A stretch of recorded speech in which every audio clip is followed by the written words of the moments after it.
Professor Rangaswamy Pralaynath के कब्जे में है। आखिर बबन ने मुंह खोल दिया। 1 मिनट सर। सर, दिल्ली से होम मिनिस्टर चौधरी आपसे बात करना चाहते हैं, हॉटलाइन पर। बात कीजिए सर। नमस्कार मंत्री साहब। नमस्कार। देखिए, कल एयर फ्रांस की फ्लाइट से प्रोफेसर खुराना फ्रांस से पहुंच रहे हैं। आपने उन्हें देखा भी है और उन्हें अच्छी तरह से जानते भी हैं। दुश्मन की नजर भी उन पर होगी, इसीलिए उन्हें एयरपोर्ट से रिसर्च सेंटर तक पहुंचाने की जिम्मेदारी मैं आपको सौंप रहा हूं। ये एक बहुत ही कॉन्फिडेंशियल मामला है। कॉन्फिडेंशियल मामला तो मैं जान चुका हूं। ब्रिगेडियर, आप देखना प्रोफेसर खुराना कहां पहुंचता है। मगर प्रलयनाथ, ये नामुमकिन है। मंत्री होने के नाते तुम्हारे लिए यह काम बहुत आसान है जीवनलाल। तुम एयरपोर्ट के किसी भी हिस्से से ब्रिगेडियर की आंखों में धूल झोंक कर उसे उठा सकते हो। मगर मैं तो प्रोफेसर को जानता तक नहीं और नहीं उसे देखा है। उसकी फिक्र तुम मत करो, मैंने बॉब को खबर कर दी है। हमारा विदेशी एजेंट फ्रांस से ही प्रोफेसर खुराना का पीछा साए की तरह करेगा और वही तुम्हें एयरपोर्ट पर प्रोफेसर खुराना को तुम्हारे हवाले करेगा। राधा, जब तक मैं तुम्हें दूसरे आदमी तक नहीं पहुंचा देता, यूं ही खामोशी से चलते रहना। एक लफ्ज भी बाहर निकाला तो साइलेंसर लगे रिवॉल्वर से कब गोली निकलकर तुम्हारे अंदर दाखिल हो जाएगी किसी को पता भी नहीं चलेगा।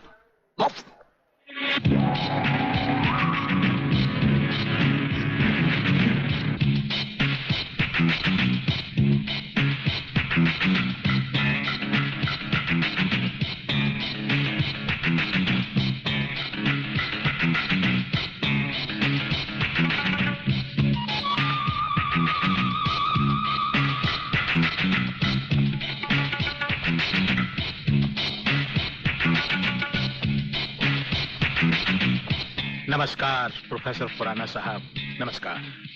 मेरा नाम जीवनलाल टंडेल है। मैं इस राज्य का मंत्री हूं। आपका स्वागत करने आया हूं।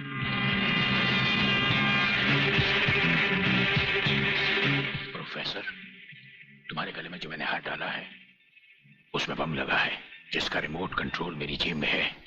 जरा भी होशियारी दिखाई तो तुम्हारे चीथड़े उड़ जाएंगे, समझे? खामोशी से मेरे साथ चलो। चलो आइए।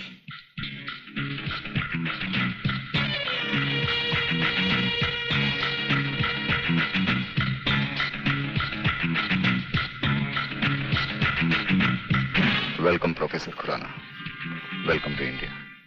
वाह जीवनलाल वाह, आज तुमने तो कमाल कर दिया प्रोफेसर खुराना। वो ब्रिगेडियर तो बेचारा एयरपोर्ट पर हाथ मलता ही रह गया और प्रोफेसर हमारे जाल में कबूतर की तरह फंस गया। ब्रिगेडियर शायद ये नहीं जानता कि प्रलयनाथ ऐसा शिकारी है जिसके हाथ से कभी कोई शिकार नहीं बचता।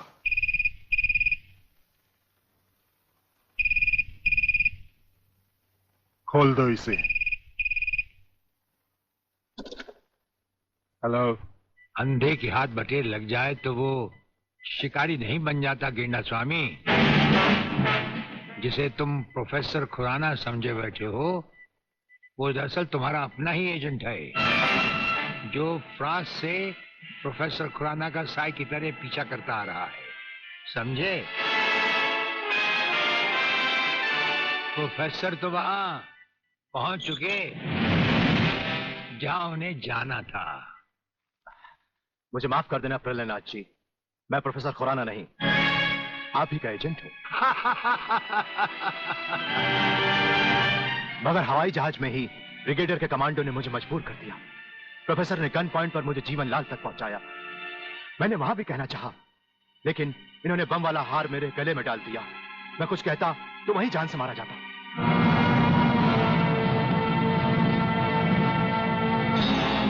तुम वहां पर भी मारे जाते और यहां पर भी मारे जाओगे।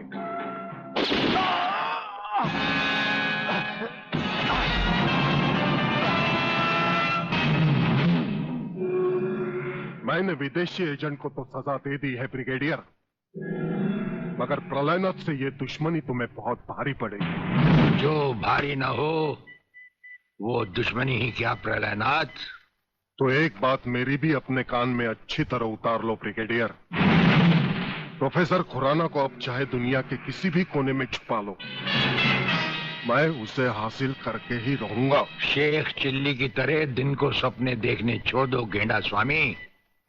हम आंखों से सुरमा नहीं चुराते, हम आंखें ही चुरा लेते हैं ताकि सुरमा लगाने की नौबत ही ना आए, और फिर तुम्हारा अंजाम वही होगा।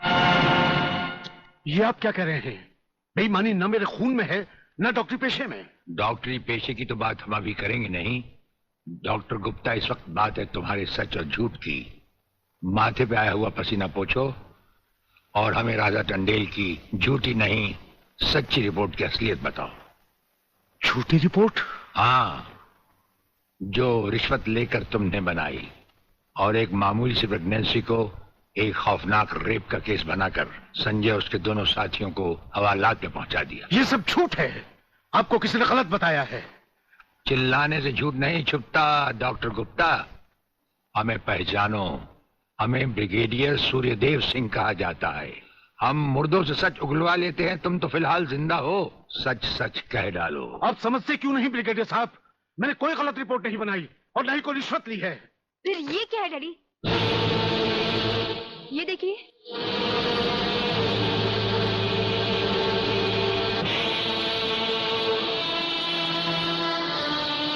ये रुपए आपके कबर्ड में थे डैडी। मैं समझी थी कि किसी को जीवन दान देने के लिए आप इसमें दवाइयां लाए हैं, पर ब्रिगेडियर साहब की बात सुनकर जब मैंने इसको खोलकर देखा तो पता लगा कि मेरे पिता मेरे लिए शादी का जोड़ा नहीं, कफन खरीदने के लिए रिश्वत का पैसा लाए हैं। संध्या। हाँ डैडी, जिस संजय चौहान को आपने सलाखों के पीछे पहुंचाया, मैं उसी से प्यार करती हूँ। अगर संजय को कुछ हो गया तो मैं जिंदा नहीं रहूंगी, मैं मर जाऊंगी। देखा डॉक्टर, हराम के पैसे का रंग। जिस पैसे से तुम अपनी बेटी की शादी बड़ी धूमधाम से करना चाहते थे, वही पैसा अब उसी बेटी का सुहाग छीन सकता है। अब भी वक्त है डॉक्टर, सब कुछ सच सच कह दो।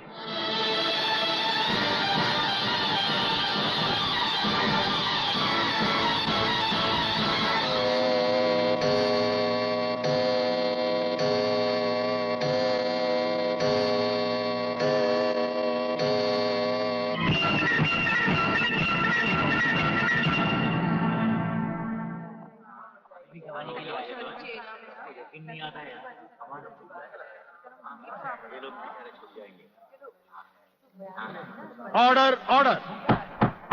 अब डॉक्टर गुप्ता बयान देंगे जिससे सारी अदालत के सामने जाहिर होगा कि असलियत क्या है। जज साहब, मिस राधा टंडेल के बलात्कार की झूठी रिपोर्ट मैंने ही तैयार की थी। सच्चाई यह है वो पेट से थी और उनका अबॉर्शन मैंने ही किया था। जज साहब, मैंने अपना जमीन बेच दिया था। मैं अदालत के सामने कबूल करता हूं कि मैं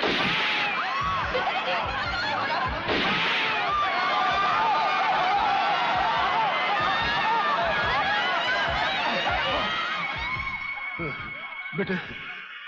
जज साहब, रिश्वत लेकर वो पिताजी, झूठी रिपोर्ट वो मैंने ही तैयार की थी। वो लड़के निर्दोष। पिताजी, नहीं, ये नहीं हो सकता। पिताजी, पिताजी, पिताजी, नहीं।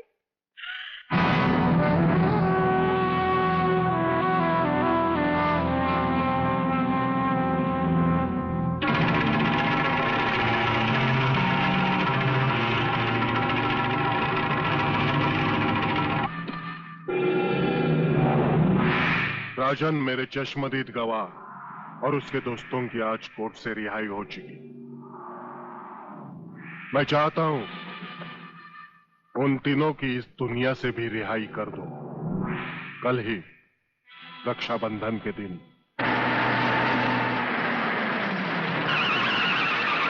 अरे शांति, यहाँ क्या कर रही है?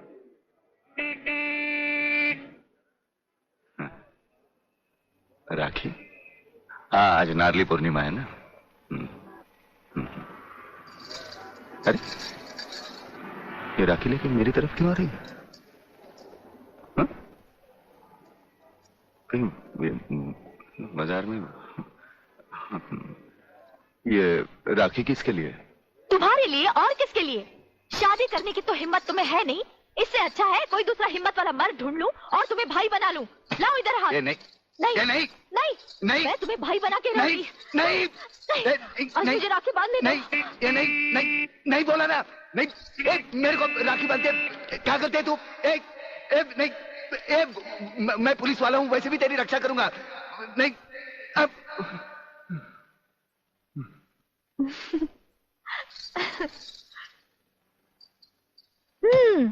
लगता है तुमने फिर कोई ख्वाब देखा है।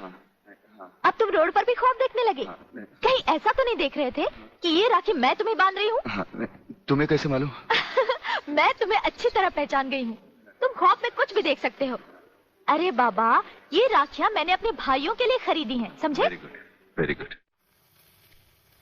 जानते हो राखी के धागे में कितनी ताकत होती है? नहीं यार, माँ सच कह रही है। भाई बहन के इस पाक बंधन को तुम लोग इतना कच्चा मत समझो। अरे इसके धागे में तो वो ताकत है जो 7 समुद्र पार भी भाई की रक्षा करता है। ये सब कहने की बातें अली, सब कहने की बातें। मेरा तो भगवान पर से भी विश्वास उठ गया। और फिर ये तो एक राखी है, रेशम का तार है और कुछ भी नहीं।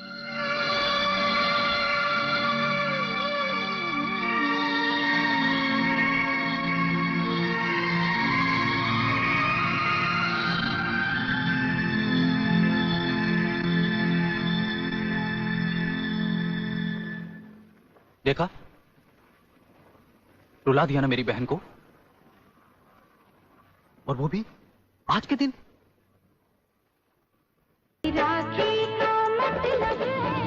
सोचो।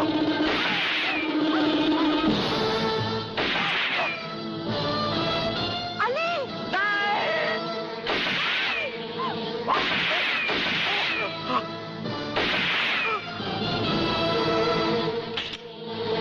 संजू, संजू नहीं, संजू नहीं, संजू। अली बेटे, अली बेटे, अली, अलग जल्दी करो, इसे अस्पताल ले चलते हैं। नहीं शांति नहीं, लगता आज मेरे जाने का वक्त आ गया। नहीं यार, ऐसा हरगिज़ नहीं हो सकता। हाँ यार, बहन अपने इस भाई को राखी नहीं बांधूगी।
अरे किधर जा रहा है?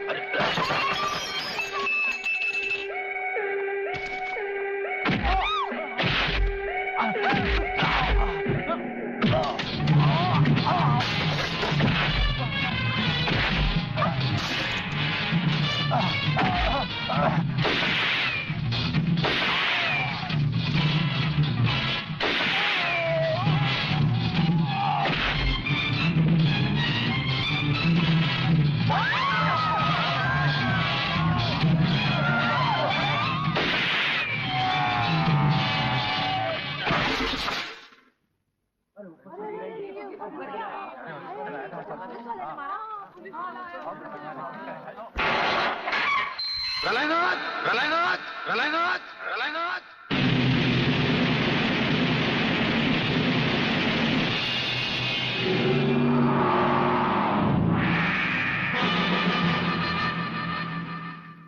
मेरे दरवाजे पे कुत्तों को भौंकने की इजाजत नहीं है। ये शेर की दहाड़ है। अगर नहीं सुनी तो आके फाड़ कर नीचे देख।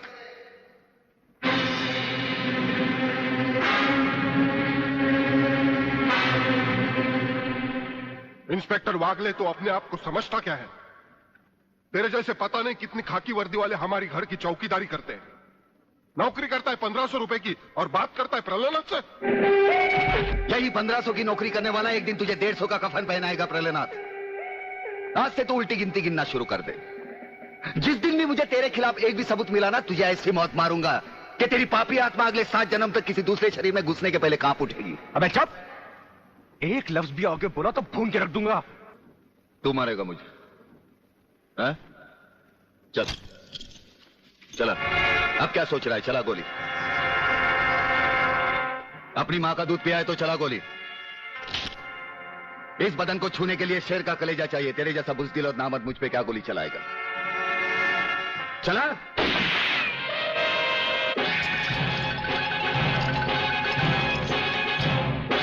पुलिस अफसर पर गोली चलाने के जुर्म में मैं तुझे गिरफ्तार करता हूं। प्रलयनाथ जरा भी हिले तो इसकी खोपड़ी खोल दूंगा।